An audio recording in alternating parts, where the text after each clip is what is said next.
শুক্রবার শুধু একটি দিন নয়, এটি শান্তি ও ইবাদতের এক বিশেষ উপলক্ষ। এই দিনে ভালো কাজের মাধ্যমে হৃদয়কে আলোকিত করার সুযোগ আসে। পরিবারের সঙ্গে সময় কাটান, সবার জন্য দোয়া করুন এবং হাসি মুখে থাকুন। আল্লাহ যেন এই জুম্মার দিনে সবার জীবন রহমত, বরকত ও শান্তিতে ভরে দেয়। হ্যালো ভিউয়ার্স, আসসালামু আলাইকুম। সবার কী অবস্থা? সবাই কেমন আছেন? আশা করি সবাই ভালো আছেন, সুস্থ আছেন। আমি আলহামদুলিল্লাহ আপনাদের দয়ায় ভালো আছি, সুস্থ আছি। দেশের বাইরে যে প্রান্ত থেকে আজকে আমার ব্লগ ভিডিওটি দেখছেন বা দেখবেন, সবাইকে অসংখ্য ধন্যবাদ জানিয়ে শুরু করছি আমার ছোট্ট একটি ব্লগ। এই তো সন্ধ্যার দিকে ব্লগটি শুরু করে দিয়েছি। বাচ্চারা এই যে দেখে বিকালে কিছু খাবে, তো ওদের জন্য কিছু পেঁয়াজু ওর আব্বু পাঠিয়ে দিয়েছে। এখানে যে বড় বাচ্চা তো পেঁয়াজু বের করে নিল, ছোটোটাও খাবে। এই যে দেখেন, খুবই মজাদার খাবার, আমার তো খুবই পছন্দের একটা খাবার পেঁয়াজু। তো এরপরে বাজার নিয়ে চলে এসেছে। বাজারে কুশি নিয়ে আসছে, বেগুন নিয়ে আসছে। তো যেহেতু আজকে রাতটা বৃহস্পতিবার, তারপরের দিন হচ্ছে কি শুক্রবার পড়বে, তো কী দিয়ে কী রান্না করব, তো ভাবলাম যে কুশিটা ভাজি করে রাখি, যেহেতু সকালে নাস্তা হিসেবে খাওয়া পড়বে, আবার দুপুরেও খাওয়া পড়বে। বেগুনটা রেখে দিচ্ছি। আর যেহেতু শুক্রবার দিন একটা পবিত্র দিন, ওই দিনে অবশ্যই মাংস তো রান্না করা পড়বেই, তো সেজন্য আর কোনো কিছু ভাবলাম না, সব কিছু রেখে দিয়েছি। বেগুনটা রেখে দিয়েছি, আর কচুটাও ছিল, কচুটা রান্না করতে চেয়েছিলাম। তো যাই হোক, কুশিটাই যে কুটে বেছে নিয়েছি, কুশিটা রাতের বেলাতেই আমি বসিয়ে দিচ্ছি। এই যে দেখেন, লবণ, মরিচ, কাঁচামরিচ, পেঁয়াজ, তেল সব কিছু মানে এগুলো দিয়ে ভাজিটা করে নেব। এদিকে বাচ্চাকে পড়াশোনাও করানো হয়ে গেছে, তার পাশাপাশি আমি এখানে কাটাকাটিও করতেছি, বাচ্চাকেও পড়াচ্ছি। তো যেহেতু তারপরের দিন শুক্রবার গরুর মাংস রান্না করব, তো ভাবলাম যে বড় একটা পেঁপে নিয়ে আসছে, তো এই পেঁপেটা দিয়ে গরুর মাংসটা রান্না করব। আর বাচ্চার বাবা খুব পছন্দ করে পেঁপে দিয়ে গরুর মাংস খাওয়া, আমিও খুব পছন্দ করি। তো যার জন্য এখানে আমি কিছু জিনিস দিব। এখানে পেঁপেটা ছুলে নিচ্ছি ভালো করে, আর এদিকে তো আলু কেটে রেখেছি, পেঁয়াজ কেটেও রেখেছি। সব কিছু আজকে এখন মানে যেহেতু হাতে সময় নাই, খুবই কম, 9টা বেজে গেছে, একটু দেরি করে আজকে বাজারটা নিয়ে আসা হয়েছে।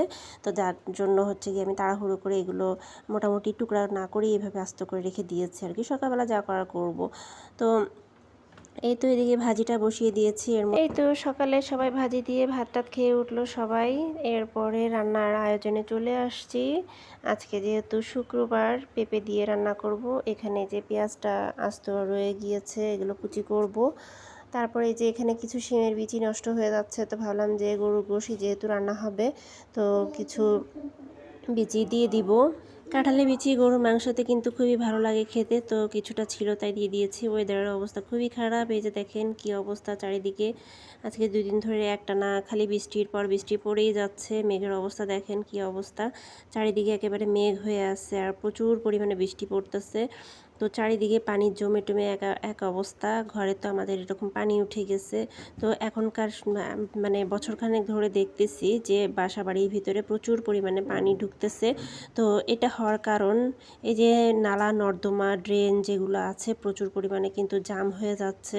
এগুলো পরিষ্কার করার মতন সেরকম একটা কোনো নাই, কারণ এগুলোর উপরে যেহেতু ঢাকনা সিস্টেম করা হয়েছে, তো যার জন্য এগুলোতে পরিষ্কার করার লোক আসলেও সেরকমভাবে পরিষ্কার করে না। তো যার জন্য এই ড্রেনগুলো জাম হয়ে যাওয়াতেই বাসাবাড়ির ভেতরে সমস্ত পানি ঢুকে অবস্থা খারাপ হয়ে যাচ্ছে। তো এই অবস্থা আমরা এখন আর কী বা করতে পারি? আমাদের উপরওয়ালা যারা আছেন তারা তো কোনো পদক্ষেপ নিচ্ছেন না। তো তারা যদি পদক্ষেপ না নেয়, আমরাই বা কী করতে পারি? তো একটুখানি বৃষ্টি হলেই ঘরের ভিতরে পানি ঢুকে যাচ্ছে, কি একটা অবস্থা। তো এরপর চলে আসলাম, গরুর মাংস ভিজাই দিচ্ছি, এখানে একদম বরফ হয়ে আছে। আর এই যে ছেলে দেখেন জুস খাচ্ছে বসে বসে, আমি একটু ভিডিও করে নিলাম।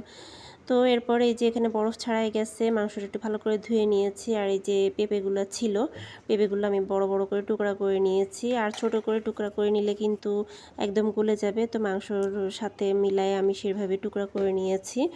তো এদিকে আছে আবার বিচিগুলো, তো এগুলো তো আগে মোটামুটি কড়াই ছিল, শুধু পেঁয়াজটা কুচি করে নিয়েছি। আর এখানে রসুন দিব, আস্ত রসুন কিছু দিব। আর এই যে এখানে পেঁপে দিচ্ছি, এখানে আলু দিচ্ছি, রসুন দিচ্ছি, তারপর কাঁঠালের বিচি দিচ্ছি। আজকে সব মিলায় জুলায় একটা খানদানি গরুর মাংস রান্না হবে, ঠিক আছে?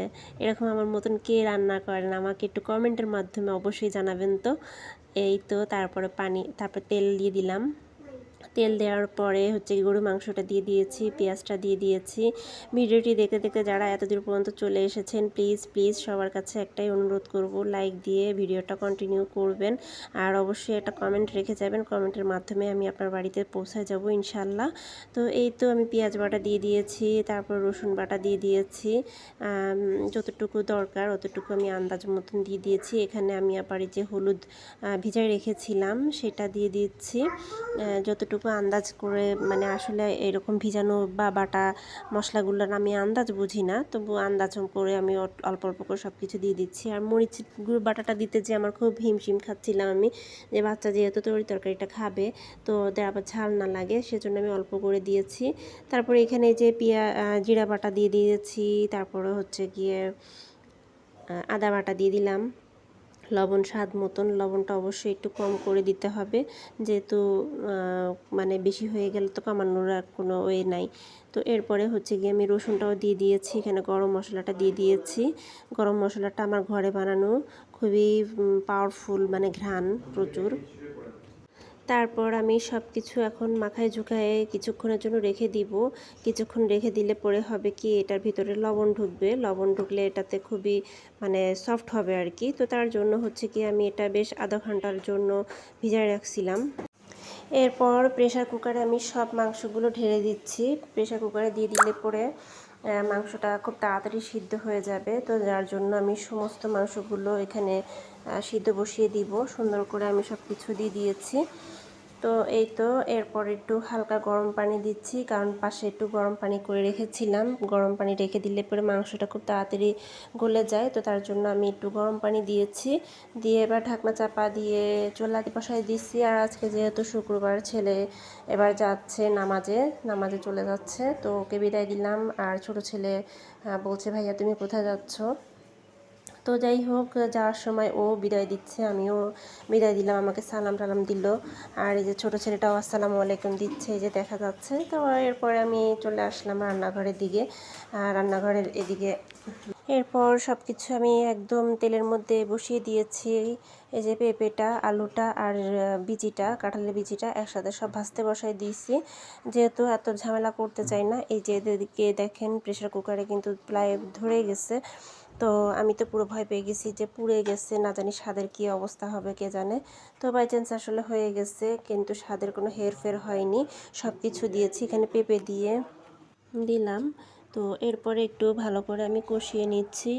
কষানোর আসলে কিছুই নাই, যেহেতু সব কিছুই রান্না প্রায় হয়ে গেছে অর্ধেক। এখানে আমি একটুখানি ফুটাই নিলাম আর কি, একটু মানে সব কিছু একসাথে মিক্সড করে নিলাম। তারপর একটু সিদ্ধ হওয়ার জন্য পানি দিয়ে দিয়েছি। এই তো পানি দিয়ে ঢাকনা চাপা দিয়ে দিলাম। তারপর এই যে দেখেন ভালো মতন ফুটে আসছে, প্রায় হয়ে আসছে মাংস তরকারিটা। তো ভিডিওটি কার কাছে কেমন লাগলো অবশ্যই জানাবেন, আর রান্নাটা কেমন হয়েছে অবশ্যই কমেন্টের মাধ্যমে জানাবেন। নতুন যারা দেখছেন তারা অবশ্যই সাবস্ক্রাইব করে পাশে থেকে যেতে পারেন, আর পাশে থাকা বেল আইকনটি অবশ্যই বাজিয়ে দিবেন আমার নিত্য নতুন ভিডিও পেতে। তো ভিডিওটি এই পর্যন্তই, আজকের মতন বিদায় নিচ্ছি। আশা করি সবার ভালো লেগেছে, আর অবশ্যই ভালো লাগলে পরে কমেন্টের মাধ্যমে জানাবেন। আর কে কীভাবে রান্না করেন অবশ্যই কমেন্টের মাধ্যমে জানাবেন। আমি আজ এভাবেই রান্না করেছি, আপনাদের সাথে শেয়ার করলাম। তো আজকের মতন বিদায় নিচ্ছি। আল্লাহ হাফেজ, আসসালামু আলাইকুম।